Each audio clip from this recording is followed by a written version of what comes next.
Warning, this video contains team selection and captain choices which some viewers may find offensive. Hey guys, and welcome back to FPL TV. Before starting today, a quick word about OneFootball who have kindly sponsored this video.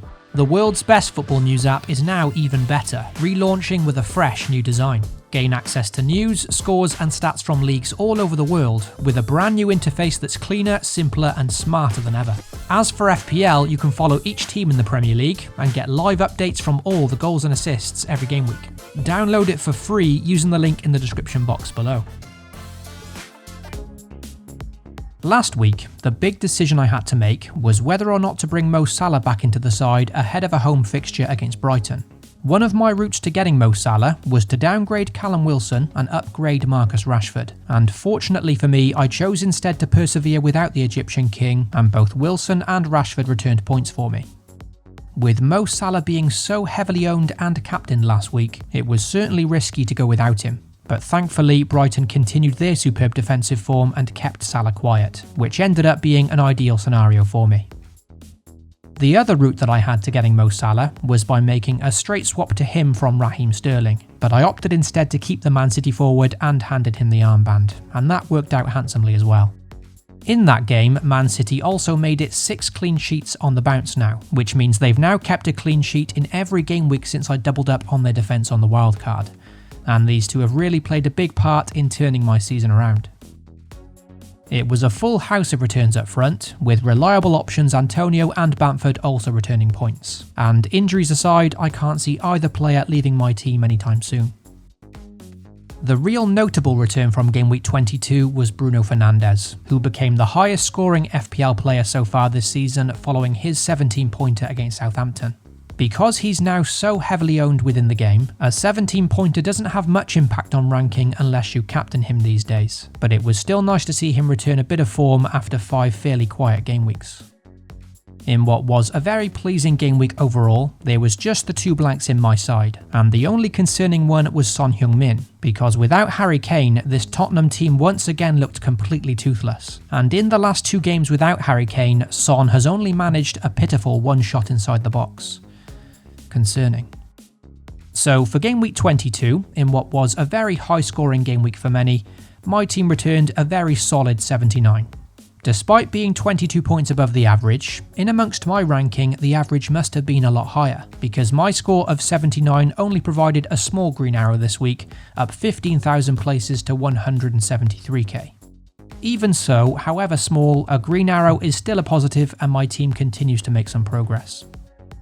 So let's move on to Game Week 23 now and check out my current team lineup as well as any potential transfer plans. Also, if you enjoy the content here at FPL TV, then as always be sure to leave a like and most importantly don't forget to hit subscribe. You can also click the notification bell so you always know when a new video goes live. The first thing to note heading into Game Week 23 is that just recently some double game weeks have now been confirmed. In Game Week 24, 4 teams are currently confirmed to have double game weeks now, with Everton vs Man City and Burnley vs Fulham now being added to the Game Week 24 calendar. This means these 4 teams, Everton, Man City, Burnley and Fulham, will all play twice in that game week. Following that, there's now also a double game week confirmed in 25 as well, with Leeds vs Southampton being added to that game week. This means that both Leeds and Southampton will play 2 fixtures there, so it's likely my upcoming transfers will now be catered for these 2 double game weeks. With these double game weeks in mind, and with 2 free transfers available, it's likely I'll be using 1 free transfer this week in preparation for double game week 24. And with Burnley facing Crystal Palace and Fulham in that game week now, a Burnley defender may be a decent purchase, with Rob holding my likely transfer out. Burnley also have decent fixtures either side of their double game week 24, and this week for game week 23 they face Brighton at home, so a fairly decent chance of a clean sheet there perhaps. At 4.9 million, Ben Mee is likely my preferred option to come in, but at $500,000 cheaper, his teammate Lowton at 4.4 million may also be a good option to save some cash. Both players seem fairly nailed into the Burnley 11, both having played the full 90 minutes in the last 15 or so games, so maybe Lowton is worth the saving. For the extra $500,000 though, I think Ben Mee does offer the more goal threat, and therefore the chance at bigger FPL returns. United's Luke Shaw remains in my thinking to bring in this week as well, especially after getting 2 assists in the previous game week. But now with this new information of Burnley's double game week, that may take the priority for now. So that's all my transfer plans discussed, but let's now see how the side currently lines up with no transfers made yet.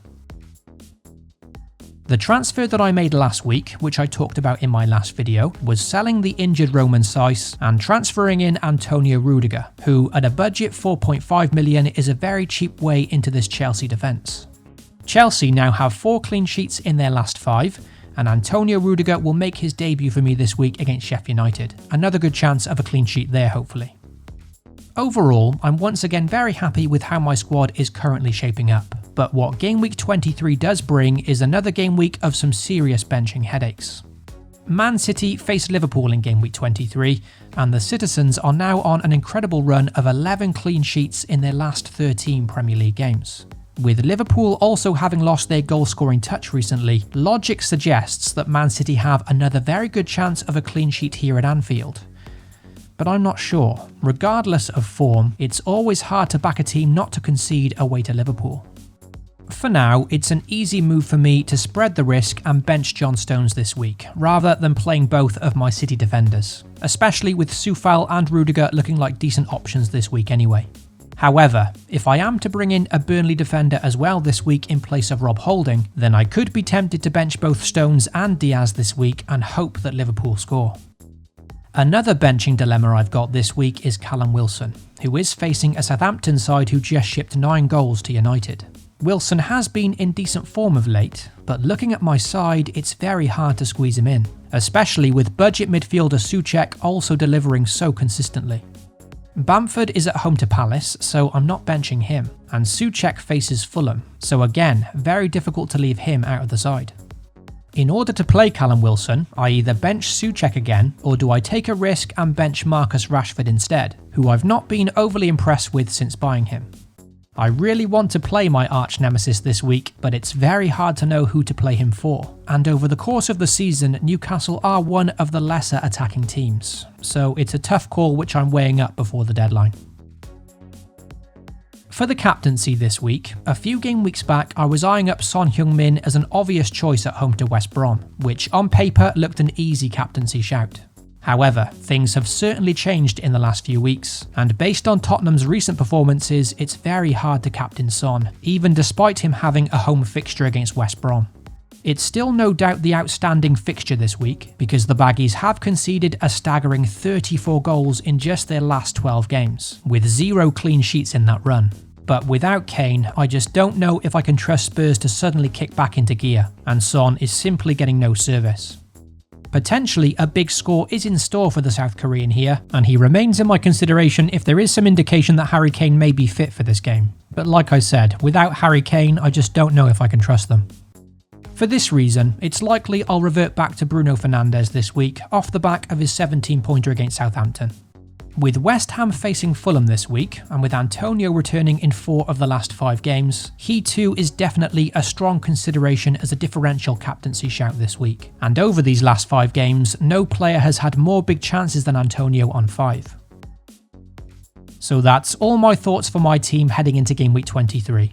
If you are interested to see the final team lineup, transfers and captaincy, then as always you can find it over on Twitter shortly before the Game Week deadline. Hopefully you enjoyed the video, and if so, be sure to leave a like and most importantly get subscribed. Good luck to you all for Game Week 23, FPL responsibly, and I'll catch you all very soon.